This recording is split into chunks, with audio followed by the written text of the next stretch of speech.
Hey YouTube, TheLazySpoiledKitty here, and yes, we have yet another unboxing, or unbagging in this case. And if the camera's picking it up, you'll see that says Polska. That's right, it's from Poland, so that can mean only that the knife I got from TheLazySpoiledKitty has arrived. And normally I just use my knife I have out, which is the Spyderco Resilience, but no, I know it's a custom knife. I know that's what's in there. So, in keeping with the spirit, I'll use another custom knife to open it. This is the sword I got from Gavco. And hopefully I won't cut myself to death here doing it. Now, for those of you who don't know who TheLazySpoiledKitty is, not only am I probably got the thing sitting, let's see, up there somewheres. I'll put his link down in the bottom. Casper's a great guy, really is. Does some really fine work, and he's just got a cool channel. You know, he's not just a knife making kind of dude. Okay, I'm not quite sure what that is. It's a duct tape cardboard. And maybe he had an idea of it being a backing. Alright, and it's hiding in here. Now I don't want this duct tape all over the sword. No, no, no, no. So, let's find something a little easier to clean. There we go. Ha! Little knife for surgery. It's important to have the right tool for the job. And the blade on this Classic is much, much easier to clean. So we'll be doing a little surgery here and try and get this package open. One thing about TheLazySpoiledKitty, when he sends you something, he don't muck about with packing it up nice and safe. Alright. Oh, just a little more. Alrighty.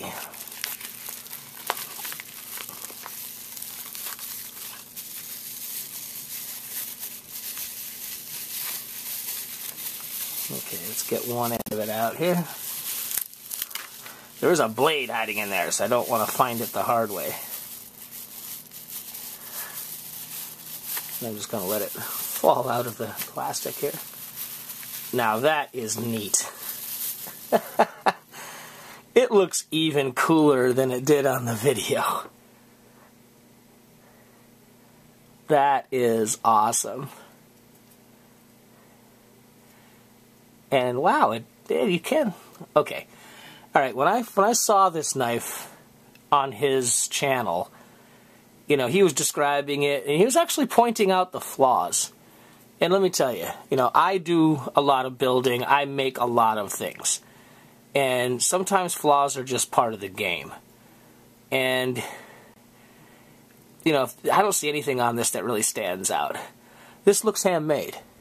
And that's what I like. Now, I've said a million times I'm not a knife collector.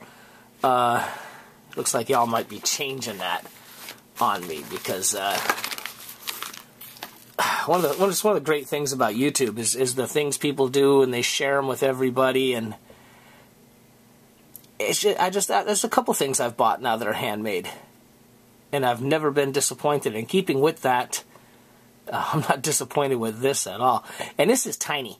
Now, I've got small hands, but one of the things that Casper described was how when you get up into the choil there, how your third finger rides right in that spot. And it does. I do a bit of carving. In fact, right here I have this pharmacist spoon that I've been working on this on and off forever. Just kind of goofing with it, making it a little bit better each time. And I probably had this thing next to my desk for about a year. And look at that. This is why I wanted the knife, was to get into those tiny little areas like that. Now, this is a piece of very old walnut that was a scrap from something else a friend of mine was making. He threw it on the ground and it had this funky knot in it. And I remembered seeing pictures of pharmacist spoons in some of the historical books I've read. And I thought, you know, that's what that could be. If you're a woodworker, you know what I'm talking about. Sometimes the wood just talks to you. And when I saw this on the Lazy Spoiled Kitty site, first thing I thought of was, wow, that would just make a dynamite little intricate carving knife. Something I could really get down into some of these areas that are hard to get into with a full-size knife. And as you can see, hey Casper, it's working. That is neat. I am going to have to figure out a way to carry it. I don't even think dafrogtoad makes something that tiny. Maybe I'll make a little cardboard piece to cover up the blade.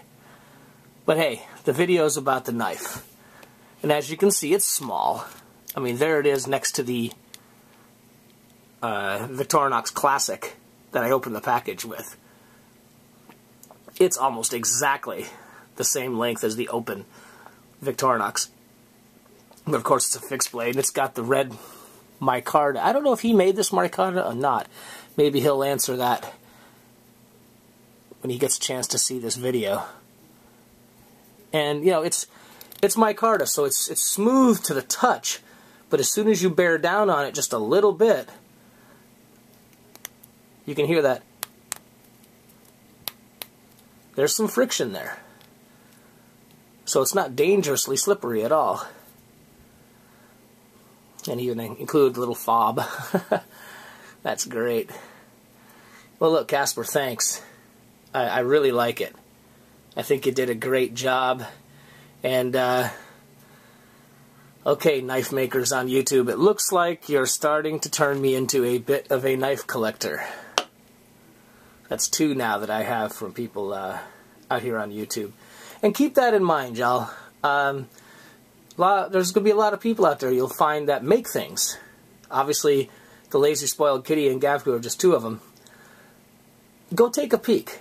You know, I don't want to turn the Lazy Spoiled Kitty's video. This is for Casper.